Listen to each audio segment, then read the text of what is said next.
Welcome to the Heavy Spoilers Show. I'm your host Paul, and with the DCEU now deceased, I thought we'd take a look at the future and talk about the rumours on what's going on with James Gunn's plan.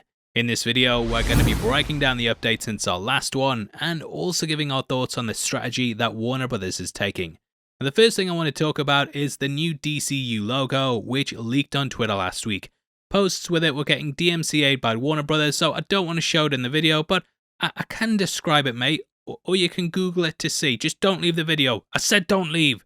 Now the logo has the blue DC logo that's been used by the company for the last couple of years. In the middle of it says Studio, and to the left and right we have the members of the Justice League. From left to right this is Green Lantern, Wonder Woman, Superman, Batman, Flash, and lastly Aquaman. Now this instantly lets us know that this will be a strong focus for the universe, with the Justice League being the main characters that they're going to be pushing. The DCEU of course took a strong focus on it too, and Warner Brothers pretty much rushed out the Justice League movie so that they could catch up with Marvel. Didn't really work out, and they've actually delayed stuff to the point that they're now having to reset the entire universe just to do it again, because they f***ed up so badly. Anyway, we have had some more info on Superman and Wonder Woman, with the Hollywood Reporter saying that both Henry Cavill and Gal Gadot's role in The Flash have been completely cut out. This was something that was quite shocking to me, as I'd heard from my sources that Gal was actually a big part of the scenes that she was in. Henry's parts were quite small, and they were added back in September. However, though Wonder Woman's role wasn't going to be a massive part of the movie, there were a lot of more poignant moments that featured her in it. Now this was later debunked by Twitter account The Flash Film News, who said that the scenes with Gal did in fact remain. Honestly, I don't think DC know for definite what they're doing yet, and with the movie releasing in June, it's possible that they'll do multiple cuts of it and screen it to audiences. Now beyond that, Daniel RPK posted last night that Gal Gadot was no longer going to be playing Wonder Woman and that we were definitely getting a full reboot. Gal was the kind of person I think was going to be the one that indicated this, along with Jason Momoa. We've of course had both Henry and Cavill being people that were in and out of DC at several points over the last couple of years, and Ray Fisher was no longer part of the universe either. All the stuff with Ezra Miller made it pretty much impossible for the studio to keep working with him, and thus all that remained from the league were Momoa and Gal. If either of them could go, then they could all go, and yet if this is true, then that definitely means they're all out. Now from what I've been told, Zachary Levi is also out of Shazam, and this is before his next movie even releases. Now I've said this in another video and I got some backlash, but I'm gonna say it again. I think that doing this big announcement before the release of Shazam 2, The Flash, and Aquaman 2 is a stupid mistake, as it will make these movies pretty pointless to see. Now what backlash did I get from saying that? Well, the main thing is that shared universes have kind of things, and that if a movie is good, then it doesn't matter if it's part of a universe or not. Totally agree, and that's a valid point, but when the movie is part of a shared universe already, then I think it can have detrimental effects. Let's be honest, though most people that were going to see those movies will probably still go see them, there will be a number of those that don't because they just aren't interested in these characters on their own. It could end up costing Warner Brothers a couple of $1 million, so to me it was a stupid thing to do when they still have 3 movies that they're releasing.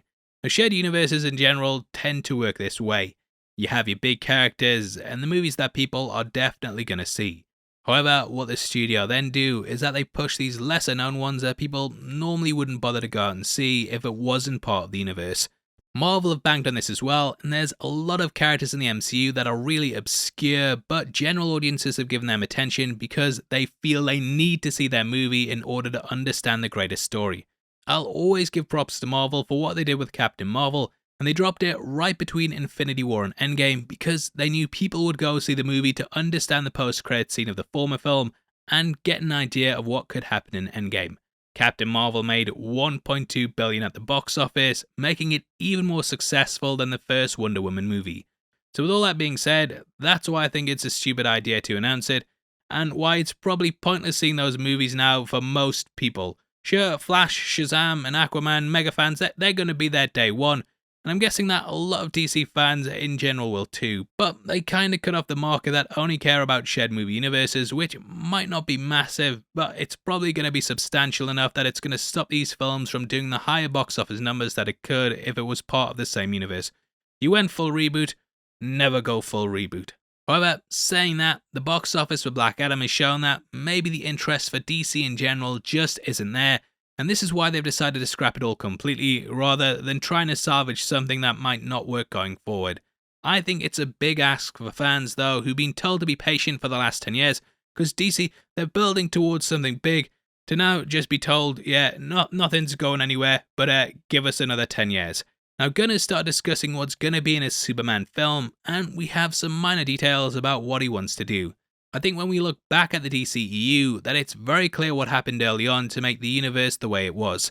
The Dark Knight trilogy had just been a massive success, and Man of Steel was sort of in the same mold as that, with it being a more down-to-earth Superman that had a more grounded tone to it. Nolan was of course a producer on it, and they even got David S. Goyer to help write it, who was also the writer on some of the Dark Knight movies. Now by the sounds of it, they're doing something similar to that, but instead of the Dark Knight trilogy, they're using the Batman as the sort of format for the future. The Batman was a Year 2 story that already had the character set up, and from here they could just hit the ground running. From what I've been told about the Superman story, it's going to be pretty much the same as that, with it centering on a young Clark Kent who's just arrived in Metropolis. It'll focus on him reporting, meeting Lois, hiding his secret, and so on and so forth. You know what it is, the usual shit. Now this is similar to how Batman met Catwoman for the first time, and it's clear that they're doing that sort of dynamic as the secret to success. Gunn has stated several times that the reason he couldn't cast Cavill for this is because he wanted a young Superman. However, Cavill is about 39 years old, and he doesn't really look it, so a lot of people were like, what the hell, mate? Now, I think what Gunn has done is stupid. However, I can see why he's probably done this, because they want this universe going forward for the next 10 years, and by the time it's all wrapped up, the DCEU actors will be a lot older. I know people have said you could just de-age him, but it adds a lot onto the budget, so I can see why the studio have just done what they've done. Now personally, I think the way they've treated Cavill is super f***ed up, and that it might even be something that bites them in the butt down the line. The whole way the situation's played out with him has been a pretty bad one, and it might just put a number of people off because of the way that things were handled. Now Cavill actually auditioned for Superman all the way back with Superman Returns. He lost out to Brandon Routh, but years later he managed to land his dream job for Man of Steel. It's one of my favourite DCEU movies, but mixed reviews, and a box office that didn't deliver the billions Warner were expecting. It made them think twice. Batman v Superman was up next, and though a Warner Brothers screening of it got a standing ovation, the studio decided to mess around and cut half an hour from it. Suicide Squad was given to a trailer company to cut, and we'll be here all day if we talk about what happened with Justice League. We then had the Headless Superman for Shazam, and this would later be followed up by the cameo in Peacemaker, in which he was basked in shadow out of the light. The whole time, Cavill is getting messed around, and it wouldn't be until 2022 that a glimmer of hope really came back. Sure, we had the Snyder Cut, but comments by the execs, and the fact there wasn't really any further movement in that universe, made fans think that he was getting messed around as well. However, The Rock pulled some strings behind the scenes, and he got Henry Cavill back to shoot a cameo in Black Adam. From the rumours surrounding this, we have a rough idea of what happened with him, and he was basically brought back, told they were doing cameos for Black Adam and The Flash, and that Man of Steel was being greenlit and worked on. This is true too, as we know the script was in early development, and though it's not the reason given why Cavill left The Witcher, I think you'd be lying to yourself if you didn't think there was at least some bearing on his decision with all this included. Now, Cavill was also told to put out an announcement on social media saying that he was back, and you can totally see why he'd be in the mind state that this was all locked in. However, Cavill was then called into a room and told that everything he'd been told was happening no longer was, and that he was out. Pretty brutal way to handle it, especially with it now apparently coming out that Gunn was actually working on the Superman script for a month, as Cavill was being told that he was in. It has the potential to start the new universe off on a really bad footing, and I think the only way to silence the critics is for this to actually work. Now, I think in order for all this to work, that the upcoming Superman movie needs to be one of the best comic book movies of all time. I'm talking casting, directing, the bloody script that people died for, all of it. If it's even average, then it's going to be completely torn apart because we've had to throw everything out for it. I don't even know if they should have announced an entire movie universe before making the first movie either, because if this fails, then it's all f***ed as well. I don't know why studios time and time again do this, and to me, they should have just did what they did with the Batman and Joker and say that it was completely disconnected from everything. Then you don't have the pressure that there's movies down the line resting on it, and it can just be its own thing. Again, kinda ties back to that shared universe thing from before, where it can really be a double-edged sword. I also think Gunn needs to do a full reboot, no messing about, and get rid of both Peacemaker and Suicide Squad as well. Really like those movies and shows, but it will be pure nepotism if he keeps the universe his wife is in, and I think if he cuts it, then it will show actual leadership and that he's not just trying to give people close to him advantages when the big names are all being thrown out. Now saying that, what Sean Gunn get cast as Bruce Wayne or something? I tell you. So who knows what's going to happen, and I think that out of all the people working in Hollywood at the moment, that James Gunn is probably one of the only handful of people that can pull this off. There's just a lot of pressure to hit a home run, and if it even falls slightly short of that, then there's going to be people complaining that they threw away a lot of things just to get more of the same, but with different actors.